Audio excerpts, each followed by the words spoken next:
hate scripts. Even if I write the script, I still hate it. I'm like, how dare you tell me what to do? Me. I do a lot of live streams because I literally just like think of something and do it. I'm doing something different today. Shooting a video and editing it like a freaking adult. I realized that something that my channel and my whole program is missing is like one video that kind of puts it all together. Because like I just started working with a new client who is type 1 diabetic, and she doesn't really know a lot about like even low carb, because her stupid doctor is like, oh, don't eat low carb, ketosis is dangerous. Yeah. She's like, where do I start? And I'm like, bro, I don't know. I don't have that video. Like, if you want a video about something really specific, then I got you. But I need one video that's like a very like brief. I'm so bad at being brief. I just go off on tangents. I need to live in a land where I can just be like, oh my God, and talk about Care Bears for 4 minutes. Like my most popular video is me rambling like a lunatic for like 46 minutes. Why do you guys watch that? Don't encourage me. So let's talk about like, hi, my name is Lindsay. I'm so sorry. I can't. I fucking am picturing Lindsay and like I hate her. She has like highlights. What a bitch. Okay, Lindsay. I am going to tell you all about how to get started. Like, let's say that you know nothing, okay? And I'm trying to give you like a brief little chicken nugget explanation of like why you should do this and what it does and blah, blah, blah. Okay, so here we go.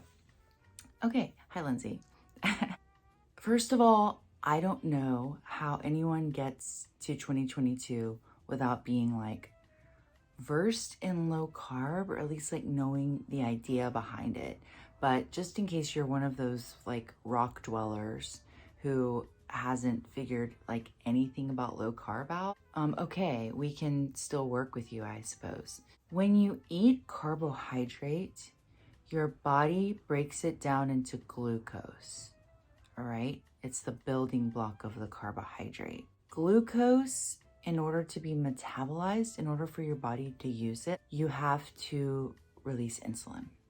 Okay, this is why sugar is dangerous for type 1 diabetics, because their body doesn't make insulin, so they have to inject it, which is why before the invention of like injectable insulin in medicine, diabetes was a death sentence unless you didn't eat carbs.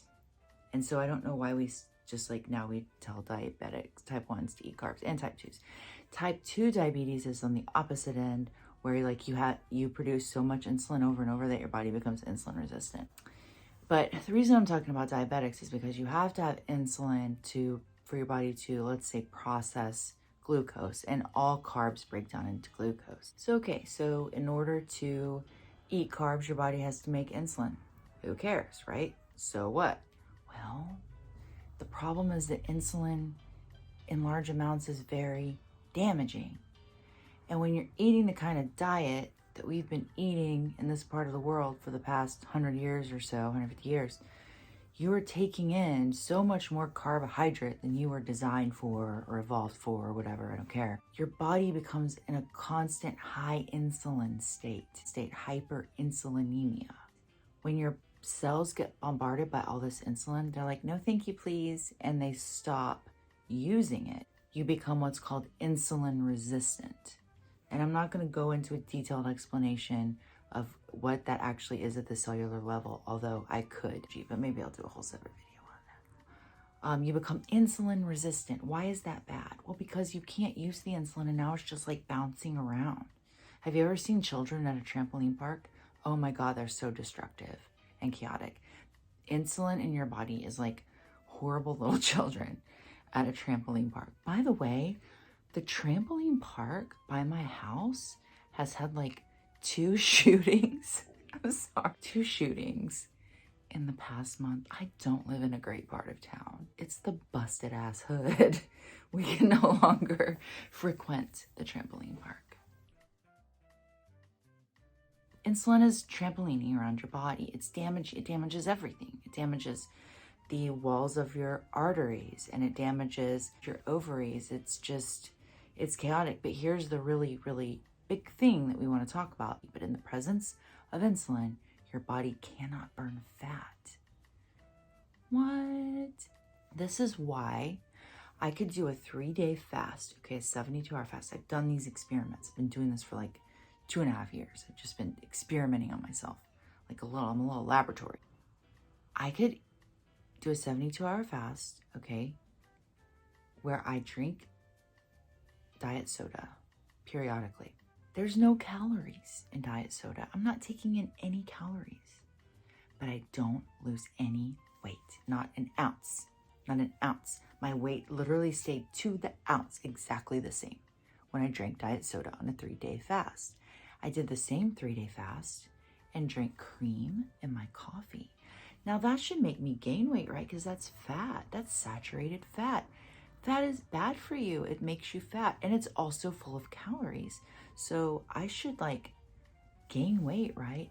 No, I lost weight. I didn't lose very much weight. Some people would lose a ton. I don't do that. My body sucks. But I did lose weight taking in cream in my coffee. But I lost no weight taking in diet soda. Now what's the difference? What's the difference? There's no carbohydrates. When you put cream in your coffee, you're just putting fat. It's almost pure fat, trace protein, hardly any carbs.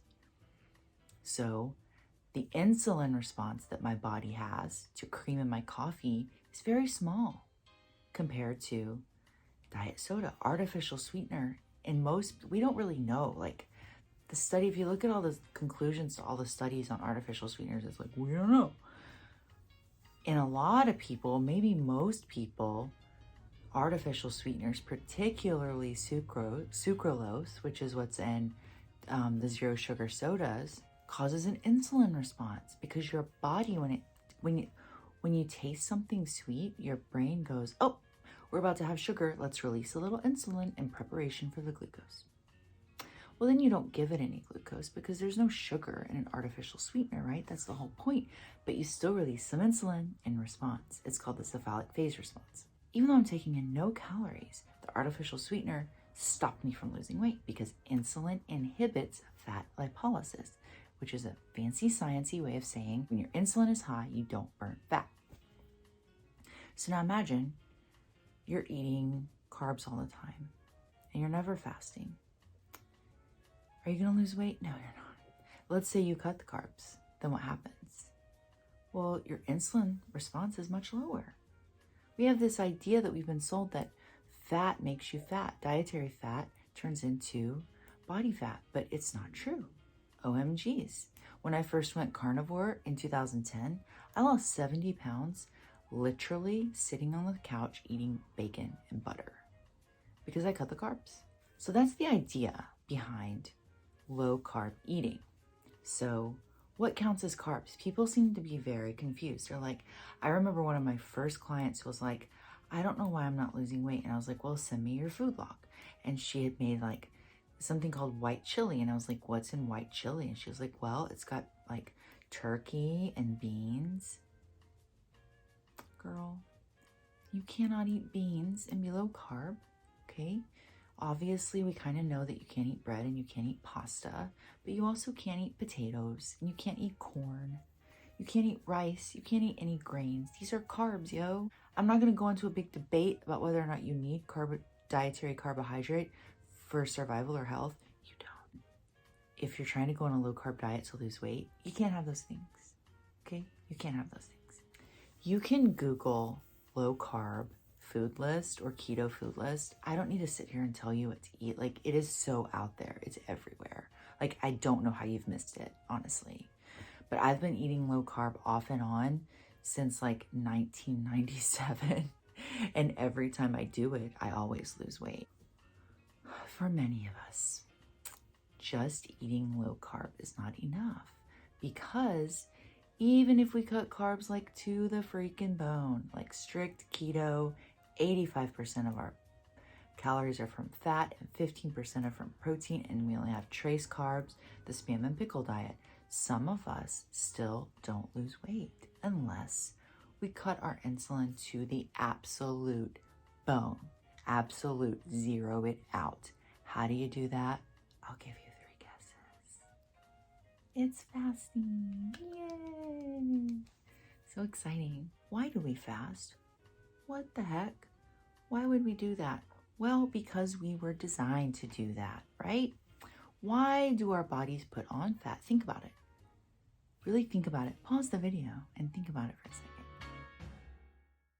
Why would we store fat?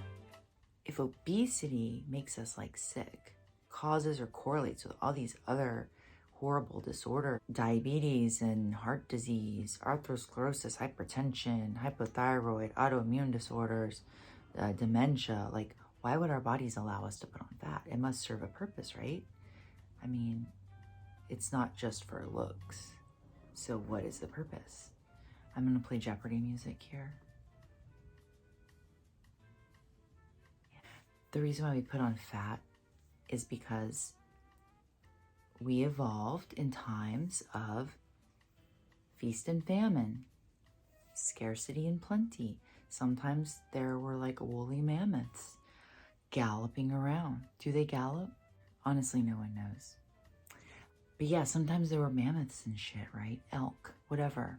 And we could just go like kill them and eat their meat. By the way, we were apex predators. Anyone who tries to tell you that we aren't designed to eat meat is not very bright. Let's put it that way. It's not very bright. I mean, you might have like ethical reasons, but if you actually think that we're not supposed to, like biologically, physiologically, I'm trying to be nice, but they're wrong. Anyway, sometimes we had mammoths, and sometimes the mammoths were like, they fucked off somewhere, and we were like, OMG, what are we gonna do? And we would like, we're omnivores because we evolved to, you know, when the mammoth ran out, we're like, shit, I guess I'll chew on these roots, right? But we evolved to primarily eat meat. That has always been where the bulk of our calories came from, was animal foods. So because we evolved for times of scarcity and plenty, our bodies came up with this really fantastic way of making sure that we didn't die our asses off when the mammoths went away. And that fantastic way was called fat. That is fuel stored on our bodies. It mimics the best fuel that we can get from animals, and that is the fat. Historically, human beings ate the fatty meat first, and they threw the lean meat to the dogs. It was what they ate last when they were out of the good fatty part, because saturated fat is the ultimate human nutrition. And in mimicry of the food that we eat, because you are what you eat, right? Our bodies store fat because it's the most nutritious thing that we can feed off of. So when we run out of mammoths, we go to our own gut, our own belly fat, butt fat, thigh fat, whatevs. And we use it as a fuel source, and it's an excellent fuel source. So when people tell you that if you fast, you're starving, they are dumb. You're not starving, you're eating your fat. You may not be taking in exogenous food, but you are absolutely eating your fat. Otherwise, where does it go? Did you ever think about that? I've lost like 100, and where am I sitting at now? Math. 120 pounds. So like, where did it go? It freaks you out to think about it. I'll do a whole other video on like where it actually goes, but you breathe it out and pee it out. But anyway, that's another thing, but it's cool. It's very science. When you fast, you get your insulin down to rock bottom so that your body can burn fat. You stop taking in fat in your food, and instead you let your body feed on the fat in your body. If you're waiting for it to be more complicated than that, it's super duper not. I don't know. I mean, it's that easy, honestly. It does get complicated when you start getting into like health conditions and regimens and plateaus and what do I eat when I refeed. So yeah, we can get down into the weeds with that stuff. But I mean, honestly, at the root, it's really simple. You just stop eating so that you can eat your body fat. Okay, but what you might be thinking, viewer, is, okay, but if I go without food for like 4 hours, 6 hours, I feel awful. Like my blood sugar drops. I get a headache. I get nauseated. I start to sweat. I feel like I'm going to die. I need to take in energy. Maybe if you're super lean, you shouldn't be fasting, but you're probably not super lean because you're watching this video. If you have body fat, you can fast. So it's probably not that you're super lean. If you have body fat and you still feel that way, the reason is that you eat carbs. I mean, it's that simple. You're running on a glucose metabolism. Your body is used to taking in carbs and running on the glucose from those carbohydrates. So when you just yank the glucose away, your blood sugar plummets. And you're like, oh my God, this is what I do with my program. I put you on a low carb regimen first. And what that does is it teaches your body how to burn fat instead of carbs. You become a fat burning machine instead of a glucose burning machine, okay? Once your body learns how to run on fat, the fat that you're eating, the Spam, the cream cheese, the bacon, whatever, you get into a state called ketosis. What is ketosis? Nutritional ketosis. First of all, some people think of it as scary because they're confusing it with a condition called ketoacidosis, which is a really serious life-threatening condition that usually affects only diabetics, and it's rare and it has nothing to do with nutritional ketosis. If you're in deep ketosis, you're still like, your ketones are still like 10 times less than someone in ketoacidosis. So you don't need to worry about ketoacidosis unless you're like diabetic, and a low carb diet is not going to cause that. Nutritional ketosis just means it's a metabolite in your urine called ketones, ketone bodies. And all that means is that it's proof that your body just burned fat. So if you test your urine with a ketone strip and it shows that you have ketones, all it means is, hey, you're a fat burning machine now, congratulations. Now, it doesn't mean that you're losing weight, because you can be in ketosis, but you're still eating fat from your diet and not necessarily the fat on your body. So be careful of that. Just because you're in ketosis doesn't mean that you're losing weight, okay? That's important. You need to then pull back the food. Once you're in ketosis, maybe you're using ketone strips, or maybe you just feel it. A lot of people will, when they first transition from burning glucose to burning fat, they feel bad. It's called the keto flu. And it's your body is making it's a huge transformation. You're changing the kind of fuel that you run on. Like imagine if your car started running on a different kind of fuel, things are going to have to change in there, right? So it's really more than a diet. It's a metabolic intervention, okay? So once you get past that keto flu, or you maybe feel a bit headachy and tired and hungry, you're going to get into ketosis.